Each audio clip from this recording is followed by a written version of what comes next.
If you hadn't watched much college basketball this year, chances are you missed Lauri Markkanen and the Arizona Wildcats. They won the Pac-12 this year and made it to the Sweet 16 before Xavier outlasted them in the NCAA tournament. And a big part of their success is due to the big man from Finland.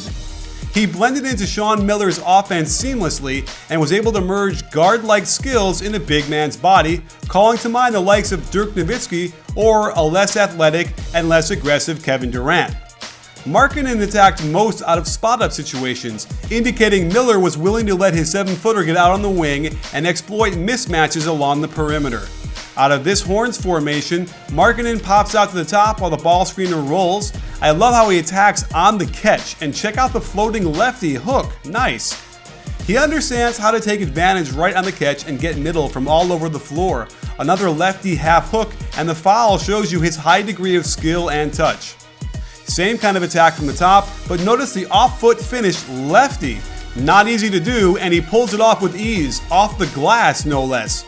With his ability to drive it, I could see him play the small forward position, and these types of finishes should be no problem for him over smaller defenders. He's clearly developed the hook shot with both hands at full speed, and while he doesn't have the bulk to defend power forwards, I could see him blowing by NBA 4s that have to chase him out to the perimeter. What I like about the offense and how he existed in it is that you can see how he's looking for low post position, trying to seal his defender, then set an off-ball screen, then cut to the low block. By the end of this possession, he then floats out to the corner and can instantly transform himself from an inside player to an outside shooter. He is comfortable as a spot-up shooter as the pick and roll clears, and his shot is a thing of beauty. He hops, one motion, quick release, and was an elite shooter from back there. He's got two advantages with his jump shot. One, he's 7 feet tall, and two, he's got a hyper quick release. This will be huge for him once he gets to the NBA, as he'll need every advantage he can get. And if he continues developing his off the bounce step back threes, look out. This is the type of move that gets you to 20 points a game. He's also got a serious pick and pop game where he can use the threat of his shot to get by defenders and watch another off-foot lefty layup over the big man. More attacking off the catch as he finds space after the ball screen, and I also like this finish, the left-right off 2 feet in rhythm jump, high off the glass, away from the shot blocker.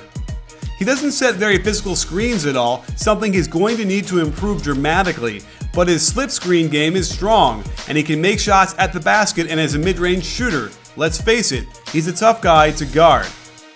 This is where the pro scouts start drooling when they watch him set a screen, flare into the open space, and catch and shoot deep threes like this one. His quick feet and release really help him in these situations where many of his defenders will be long and fast.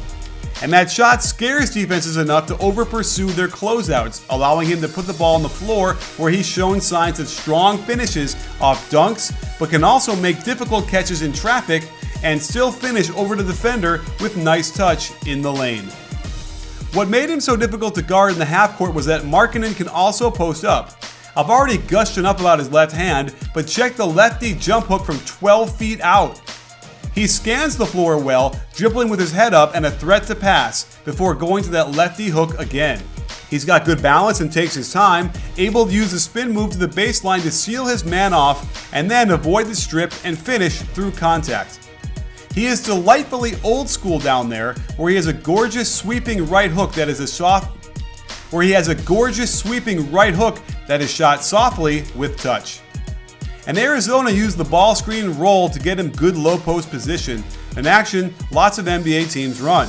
If he's playing small forward, he should have this kind of advantage for the lob and finish. And he's also shown signs of wiry strength. He can use his body well to seal off the defender under the hoop and takes care of business once he gets it. Lauri has good speed in the open court for his size, and with his good hands and feet, should have no problem getting out on the break and beating slower power forwards down the court for dunks. And he's not just a dunker, there are a variety of moves he has to get that shot off under pressure against good athletes. While he definitely does need to increase strength, it's his core strength that really needs to improve, although we do see signs of decent core strength and balance, enabling him to take a lot of contact but still maintain focus on the rim for the finish. The real special sauce is when he's in the trail position and can catch and shoot from 3 when his man crashes into the paint on the break. These are the shots that Porzingis and Embiid get when their men don't find them quickly enough and cause nightmares for the defense.